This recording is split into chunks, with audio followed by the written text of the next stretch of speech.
ശബരിമലയിൽ ഇന്നലെയും ഇന്നും തീർത്ഥാടക പ്രവാഹം. ശബരീശ ദർശനം നിങ്ങൾക്കായി സമർപ്പിക്കുന്നത് മിൽമ ഗീ.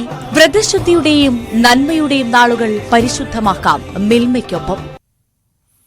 ശബരിമലയിൽ ദർശനത്തിന് തിരക്കേറി ഇന്നലെ നടയടയ്ക്കും വരെ 18-ാം പടി കയറിയത് 86,015 തീർത്ഥാടകരാണ്. ഇന്ന് പുലർച്ചെയും നല്ല തിരക്ക് അനുഭവപ്പെടുന്നുണ്ട്.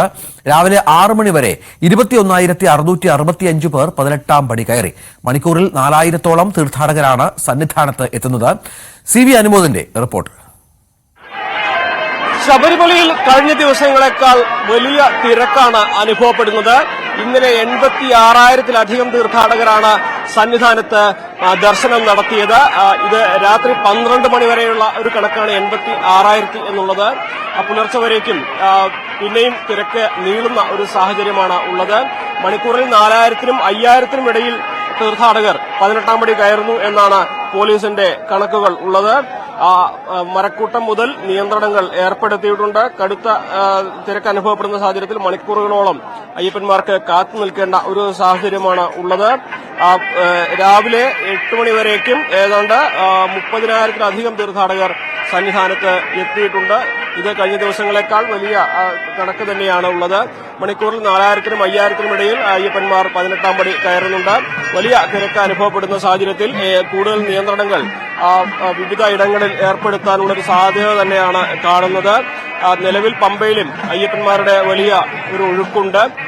തിരക്ക് വർദ്ധിക്കുകയാണെങ്കിൽ അയ്യപ്പന്മാരെ നിയന്ത്രണങ്ങൾക്ക് അനുസൃതമായിട്ടായിരിക്കും സന്നിധാനത്തേക്ക് കയറ്റിവിടുക. അങ്ങനെയാണെങ്കിൽ മണിക്കൂറുകൾ എടുക്കേണ്ടി വരും സന്നിധാനത്തേക്ക് എത്തുവാൻ. കഴിഞ്ഞ ദിവസം തന്നെ 12-ാം വിളക്കിന് ശേഷമാണ് സാധാരണഗതിയിൽ മലബാറിലെയും കേരളത്തിലെ മറ്റു ഭാഗങ്ങളിൽ നിന്ന് അയ്യപ്പന്മാർ ഏറ്റവും കൂടുതലായിട്ട് ശബരിമലയിലേക്ക് എത്തുന്നത്. ഇപ്പോൾ നാളെ അവധിയാണ്, മറ്റന്നാളും അവധിയാണ്. സ്വാഭാവികമായിട്ടും അത്തരത്തിലുള്ളൊരു തിരക്ക് കൂടുതലായിട്ട് വരാനുള്ള ഒരു സാഹചര്യമാണ് സന്നിധാനത്ത് ഉള്ളത്. പലപ്പോഴും തലേ ദിവസം രാത്രി നട അടച്ചതിന് ശേഷം ആളുകൾ 18-ാം പടി കയറി രാവിലെ ദർശനം നടത്തി മടങ്ങുന്ന തരത്തിലേക്കാണ് സാഹചര്യങ്ങളുള്ളത്. 18-ാം പടി എപ്പോഴും ആളുകളെ കയറ്റിവിടുന്നതുകൊണ്ടാണ് തിരക്ക് കുറച്ചെങ്കിലും നിയന്ത്രിക്കാൻ കഴിയുന്ന ഒരു സാഹചര്യം. നമുക്കറിയാം, ഏറ്റവും അധികം തീർത്ഥാടകർ കാത്തു നിൽക്കേണ്ടി വരുന്നത് 18-ാം പടി കയറാൻ കഴിയാത്ത സാഹചര്യത്തിലാണ്. അപ്പോൾ ആ ഒരു തിരക്ക് ഒഴിവാക്കാനുള്ള നടപടികളാണ് പോലീസിന്റെ ഭാഗത്തുനിന്നും പുതിയതായിട്ടുണ്ടായിരിക്കുന്നത്. അതേസമയം കൂടുതൽ നിയന്ത്രണങ്ങൾ ഈ ഒരു തിരക്ക് വർദ്ധിക്കുന്നതനുസരിച്ച് ഏർപ്പെടുത്താനുള്ള സാധ്യതയുമുണ്ട്. ട്രാക്ടറുകളുടെ സമയക്രമത്തിൽ മാറ്റം വരാനുള്ള ഒരു സാഹചര്യമുണ്ട്. ഈ അവധി ദിവസങ്ങളിൽ, അത് ശനി, ഞായർ അതേപോലെയുള്ള അവധി ദിവസങ്ങളിലൊക്കെ തിരക്ക് വർദ്ധിക്കുമെന്നിരിക്കെ ട്രാക്ടറുകൾ പമ്പയിൽ നിന്നും സന്നിധാനത്തേക്കും തിരിച്ചുമുള്ള സർവീസുകൾ നടത്തുന്നതിലും സമയക്രമത്തിൽ മാറ്റം വരാനുള്ള സാധ്യതയുണ്ട്. ചുരുക്കത്തിൽ സന്നിധാനം, ശബരിമല സന്നിധാനം തിരക്കിന്റെ അതിന്റെ ഏറ്റവും വലിയ ഒരു തലത്തിലേക്ക് എത്തുന്ന സാഹചര്യമാണ് നിലവിലുള്ളത്. തിരക്ക് വർദ്ധിക്കുകയാണെങ്കിൽ കടുത്ത നിയന്ത്രണങ്ങൾ പമ്പ മുതൽ സന്നിധാനം വരെ അധികൃതർ ഏർപ്പെടുത്താനുള്ള സാധ്യതയാണ് കാണുന്നത്. നിലവിൽ മരക്കൂട്ടം മുതൽ അയ്യപ്പന്മാരെ കൃത്യമായ സമയക്രമം വെച്ചാണ് സന്നിധാനത്തേക്ക് കയറ്റിവിടുന്നത്. പമ്പയിൽ നിന്നും സന്നിധാനത്ത് എത്തിക്കാൻ മണിക്കൂറുകൾ എടുക്കുന്ന സാഹചര്യമാണ് നിലവിൽ ഉള്ളത്.